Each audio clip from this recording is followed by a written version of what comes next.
Batman, Batgirl, Blueberry, SARU. These are just some nicknames for the Rolex GMT-MASTER 2. There are a ton more, some that I've never heard of. And with me today, again, I have my boy, David.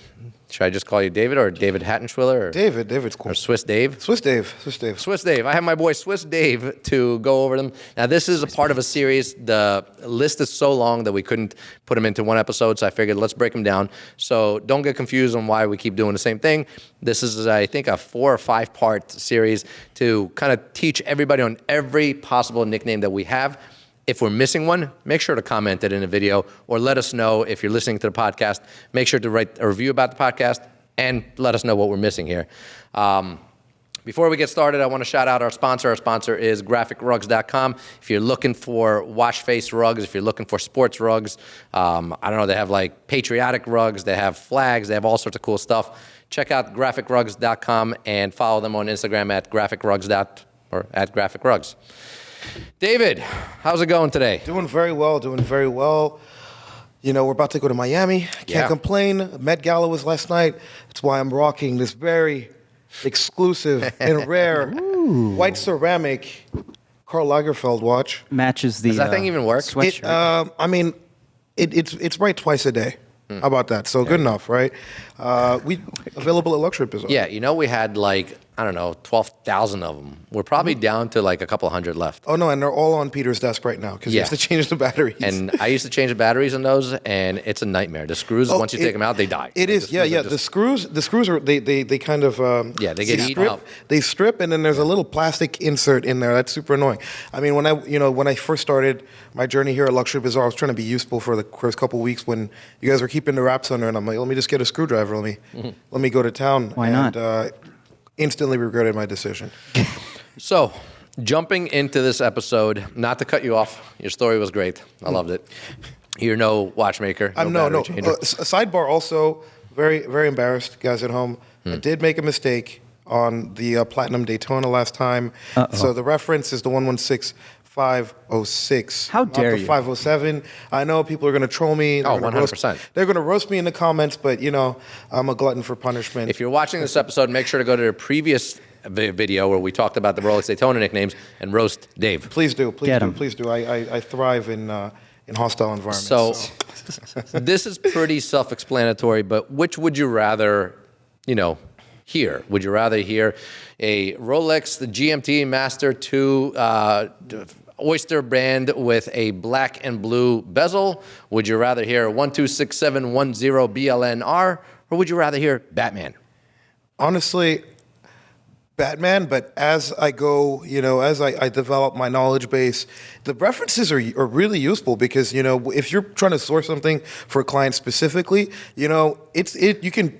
I disagree. Go in and, I know, but I mean... There's nothing more clear, efficient, and fast than like the nickname. You know what a Batman is, you know what a Batgirl is, you know the difference. I do. But for example, where it comes confusing is like if you say, okay, a Pepsi, right? But imagine if it's a Pepsi white gold. See, that's where the... Then I would say a white gold Pepsi. Okay, I know, but I wouldn't give you a reference number. it's How about a meteorite Pepsi? A crystal Pepsi. Hey, Crystal Pepsi. Rest in Pepsi One. Pepsi Max.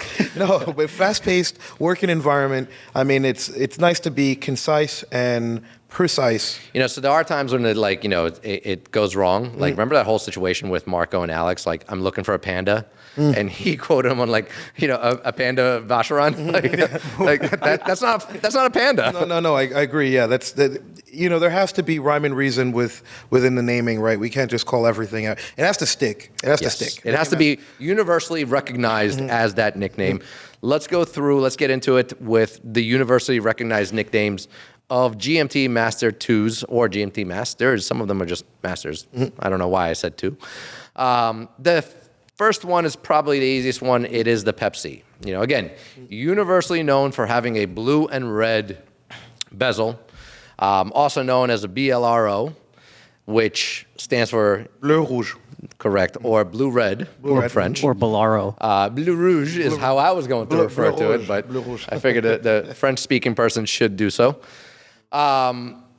Again, when you're referring to a Pepsi, you know exactly what it is. Now, sure, you don't know if it's a Pepsi, if it's a Pepsi on a Jubilee, if it's a Pepsi on a Oyster. It's ceramic, pre-ceramic. Correct. Aluminum insert or, the latest Meteorite. and greatest. But GMT generally, Master you know what it is. Oh no, for sure, yeah. You have I have that picture imprinted in my mind because that's what I was competing for. I wanted that Pepsi, man. Correct. But now we have Celsius, which is Now we have almost Celsius. better. Next two are also relatively simple ones. We have the Batman and the Batgirl. What's the difference for those that are not watching? So, the crown is open in that picture. Why? So, They're about to go diving with it. right, yeah. So, so Batgirl is the one on Jubilee, probably the more desirable one, and Batman is the one on Oyster. Batman, the thinking behind it is that, I have still a don't get it, is that, you have it, you're wearing yours? Yeah. Oh, nice. Let's see it. So, Ooh. Batman, I wanted a poker game. oh, really? Wow, that's a good game. High My lucky stakes. watch. So, the thinking is that the Batman, it's because the Oyster is bigger than the You're Jubilee. saying one is more masculine than the other? Well, no, it's not really. It's Like, not why really, would it be called the Batgirl? No, but Batgirl because apparently the links are smaller in the Jubilee, Which would make it make it feminine. I still don't understand the reasoning behind that, but that's what. Maybe it's I think it's just like a troll on it. Like, I mean, I thicker think so. Yeah, I mean it might just be like one of those little bits of like watch folklore that don't really have any rhyme or reason, right? yeah. So, but I don't know. Which one do you prefer? I prefer the Batman, obviously. think I like the Batman as well. I think, like the Batgirl because I love the comfort of a Jubilee bracelet. right. You can't beat it. It looks sportier. Yeah, maybe, I don't know. You know what? It's hard. Honestly, I think for me it's the Batman because when you see that GMT case, you want to have that continuity with the Oyster bracelet. I feel you. And for me the Jubilee is just takes it up a notch of like sophistication. I'd see that on a Datejust or on something like a President band on a. It's different. So, also known as the BLNR. Tell me why. Bleu noir. Bleu noir. Black blue. Black in and French. blue. Yep. Next one we have is the Rolex Root Beer. Any GMT Master that has brown in its bezel is considered a root beer. Now, originally they were only done in yellow gold and steel. Yellow gold or yellow gold steel, two-tone. And they featured brown and gold bezels. The new one, like this one, has a brown and black bezel. Also comes in either ever rose gold or two-tone. Yeah, honestly, for me, root beer is one of my favorite beverages. So I've always Really? Yeah, I love root beer. Oh my God, I hate it. No, root beer is great because look, growing up in Europe and all over the place, people don't have root beer. Really? Like they don't have root beer. I remember my mom; she was trying to, for Thanksgiving, like American style Thanksgiving. She's like, "Oh, I got you root beer," and she brought like ginger beer, like the Jamaican stuff you make a Moscow Mule with. And as a little kid, I was drinking. I'm like, I don't like that. It's not the same. So it's not the same. It's not the same. Definitely not the same. You got like the counterfeit. Right? The knockoff. So no, but Rolex is like private blend of gold. Like they have their own foundry where they make this Everose. It's just such a nice coppery hue. It's unique. It really is unique. Yeah. It's stunning. Some of the. Sorry, this is completely offhand, but some of the theories behind the Rolex crown logo? Do you know what the 5 points stand for?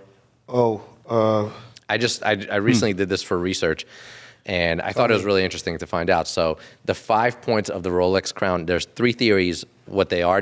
Nobody knows if they're true. One is 5 fingers of a hand, and that all Rolex watches will forever be handmade. Okay. The other one is the 5 key aspects of a quality watch was durability, water resistance, beauty. I don't know, hand wound. I don't know, some crap like that. And then the other one, I'm trying to remember what the other one was. The 5. Nope, don't remember it. I honestly, I see it being something logical, but the the conspiracy theorist in me wants to have something really juicy, Yeah. I was thinking that. the crown, yeah. like the 5 pillars of Right. the Yeah, the 5 underworld pillars of or light. something. Yeah. I might like still have it. The stand on a Statue of Liberty. Or, 5 letters of the brand name. That's what I was missing. Well, that makes sense, right? Rolex. That makes sense. I like that. That makes sense. But There are also like all these crazy theories about like how they came up with the crown. Like where did Hans like find this? I think it like was where was he inspired by? by I think by like royalty, right? So And there's the House of Tudor. The Tudors, right? Yeah. Then there's also the Westminster Tower in London, which he walked by, was inspired by the beauty of the clock, and there's a crown there. I don't know. Some are true, some are not. Who knows?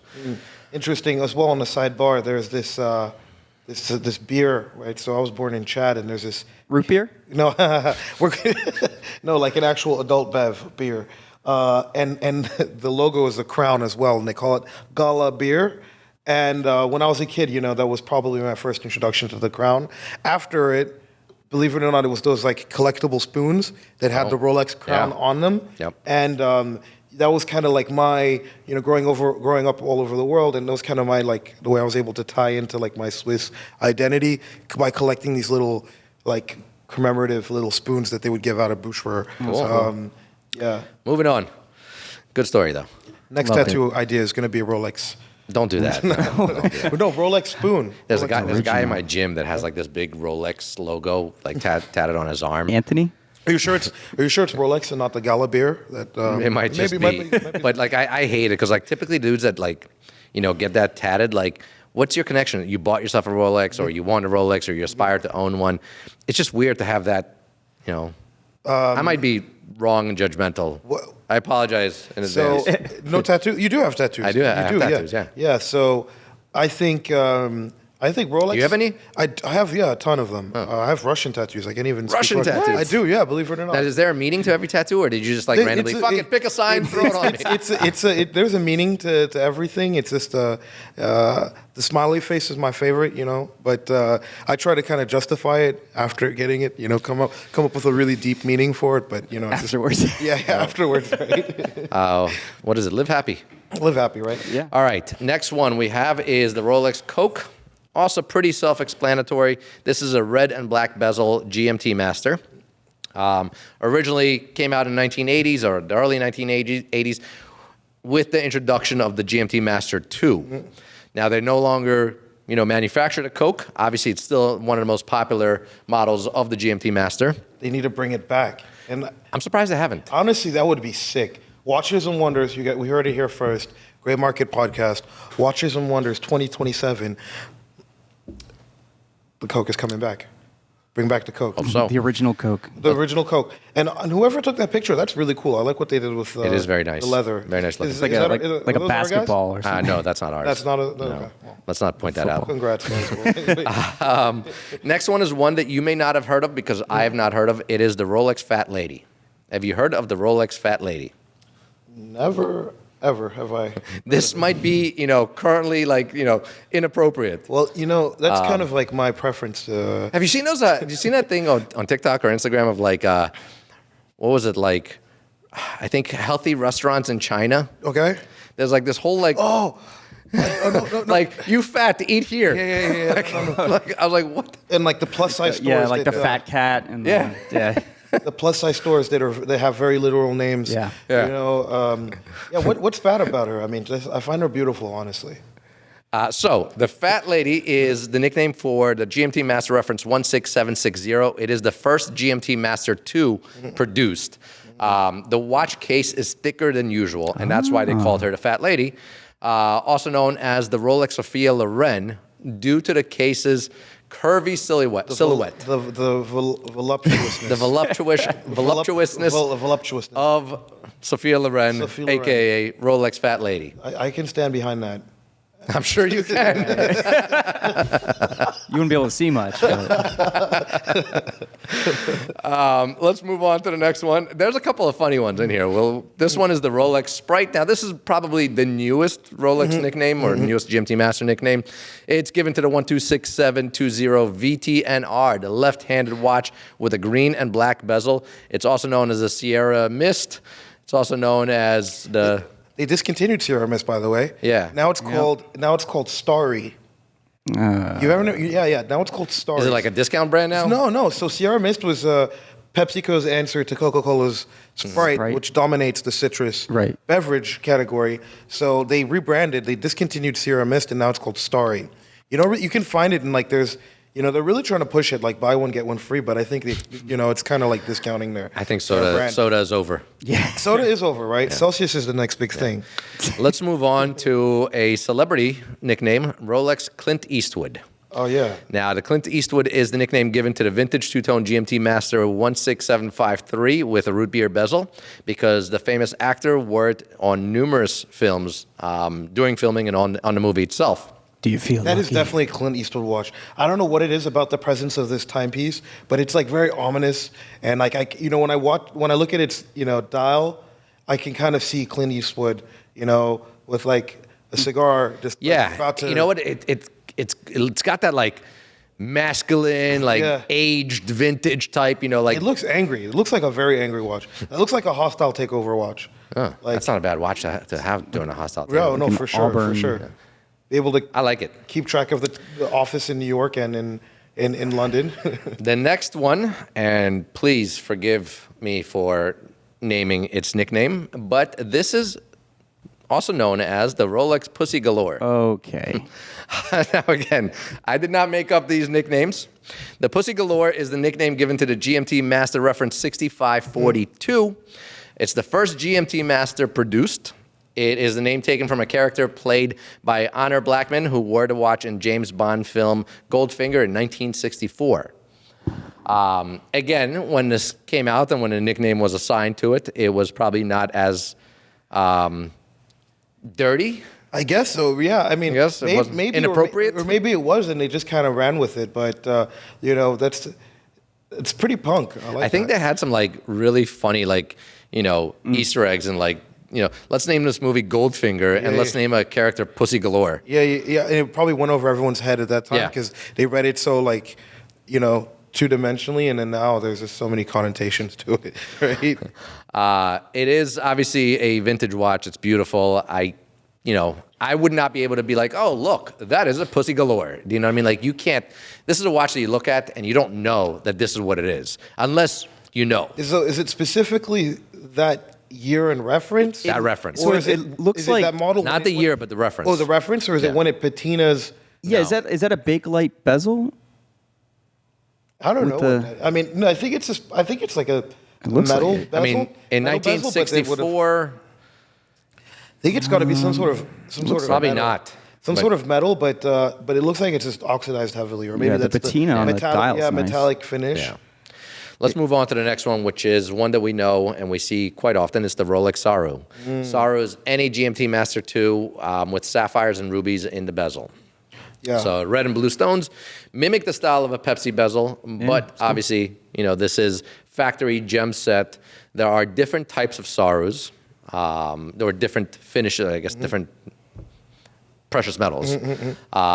Gems. This is probably one of my favorite. It is the yellow gold, beautiful watch. Such a regal piece, really. That's like fit for any royalty. You see a lot of these in aftermarket, and they look just as good, but the original. Any idea what the retail is on this? I think it's going to be in like retail. So this one's discontinued, but I think in today's money it would be like around $120,000. Okay. Maybe a little bit less, but around that $100,000 mark. Cool. Talking about expensive Rolexes, the next one we have is the Rolex Ice. Oh. So the nickname for this is the Rolex Ice. It's the most expensive Rolex watch retail-wise. During its era, the Rolex Ice is the GMT Master 2 116769 TBR. White gold model, paved entirely in diamonds. Cristiano Ronaldo has one of these. Obviously, he has a factory one, not an aftermarket. This is probably one of the most aftermarket gem set watches. for sure. These go for, I've seen them go as low as 25 grand. Because they'll take any GMT Master and In just steel, and then Yeah. they'll add it. I mean, this is just really amazing craftsmanship. Just because, Rolex, they're going to use the top level diamonds, and they all have to be within a certain range. Like their gemologists are very, very, very good at what they do. So they, to be able to source enough stones that are, color match. that are color matched, but not just for one watch, for however many watches that they're going to do. So just the sourcing of the diamonds takes a huge amount of time. And as with everything with Rolex, it's unknown how many of these they produced. Correct, yes. You know what I don't know, and I wish one of our viewers or listeners can help us out. Do they still currently manufacture this? I mean, because it's an off-catalog piece, off-catalog so piece, you right. don't know.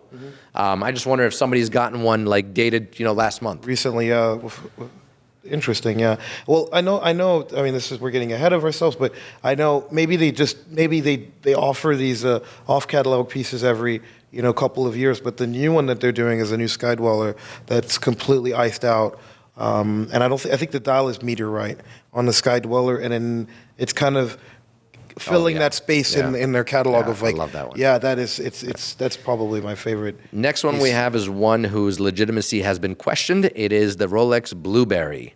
Rolex Blueberry is any vintage GMT-MASTER reference 1675 with a blue bezel insert. It's rumored to be custom made for the United Arab Emirates Army.